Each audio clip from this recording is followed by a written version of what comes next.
In my childhood memories, my father, Anil Gaur, was a man of quiet dignity. He was the cornerstone of our family, a kind neighbor, and a father who showered my younger brother and me with boundless love. With his warm smile and steady voice, he would tell us stories about honesty and perseverance, lessons that shaped our young hearts. But in 2013, our peaceful world was shattered like a sudden storm tearing through everything we held dear. It all began with a petty land dispute with a neighbor, fueled by greed and spite. This man fabricated a horrific accusation against my father, a crime so unthinkable it still makes my chest tighten to recall. My father, a man who had never wronged anyone, was falsely accused. I can still picture that fateful day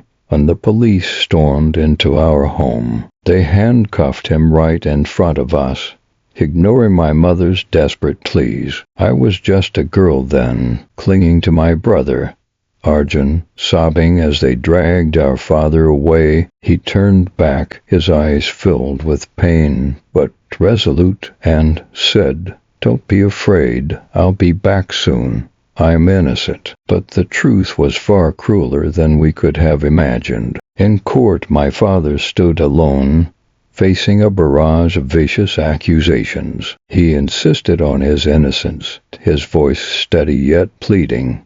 But no one seemed to listen. The evidence was flimsy, the testimonies contradictory, yet the justice system failed him. Without a skilled lawyer and under the weight of public pressure, my father was wrongfully convicted.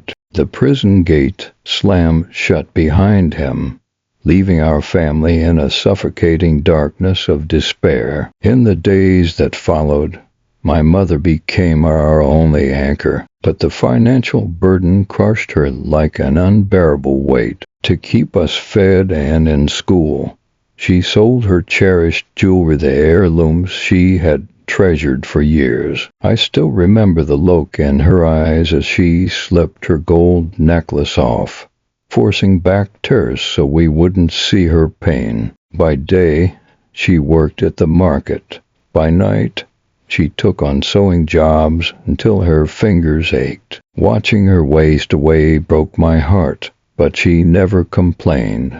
She only said, "We have to be strong. Your father is waiting for us." During those sleepless nights, Arjun and I would sit together, reminiscing about Dad. We'd recall how he taught us to ride bikes, how his laughter filled the room during family dinners. Those memories were like a flame keeping us warm, but they also reminded us of the injustice he was enduring. In those quiet moments, Arjun and I made a life-changing vow. We would become lawyers. We would study law, not just to free our father, but to protect others from the pain of wrongful convictions.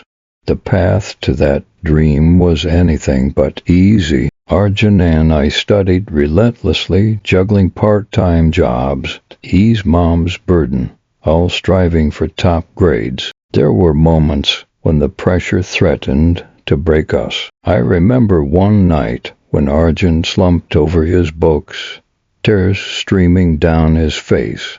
"What if we fail, sis?" he whispered. "What if Dad stays there forever?" I took his hand, forcing my voice to stay calm. "We won't give up, Arjun. Dad taught us that." Those words weren't just for him, they were a promise I made to myself. After years of grueling effort, Arjun and I graduated from law school. The day I held my degree, I thought of Dad. That piece of paper wasn't just an achievement. It was a beacon of hope to bring him home.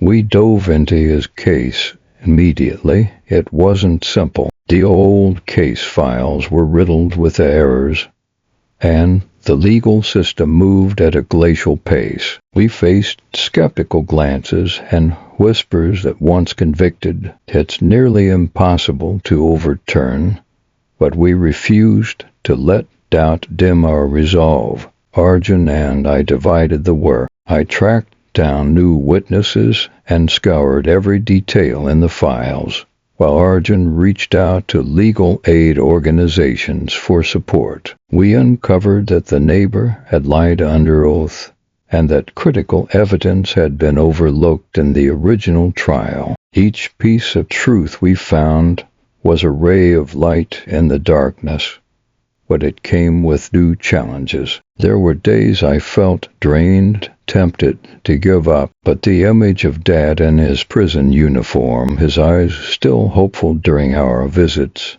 pushed me forward. After months of preparation, we filed an appeal.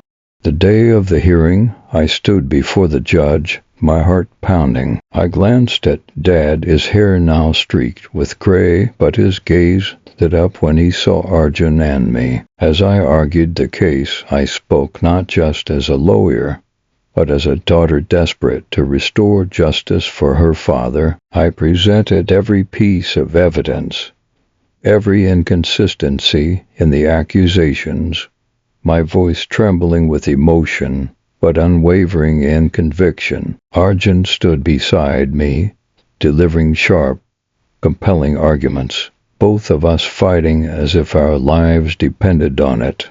And then the moment arrived. After 11 long years, the judge declared my father innocent. The courtroom erupted in cheers from family and friends. I rushed to Dad, tears streaming down my face as I threw my arms around him. He stroked my hair, whispering, "Thank you, my children. I knew you could do it." Arjun grabbed Dad's hand, smiling, though I knew he was holding back tears. Mom stood there, her trembling hands pulling us all into an embrace.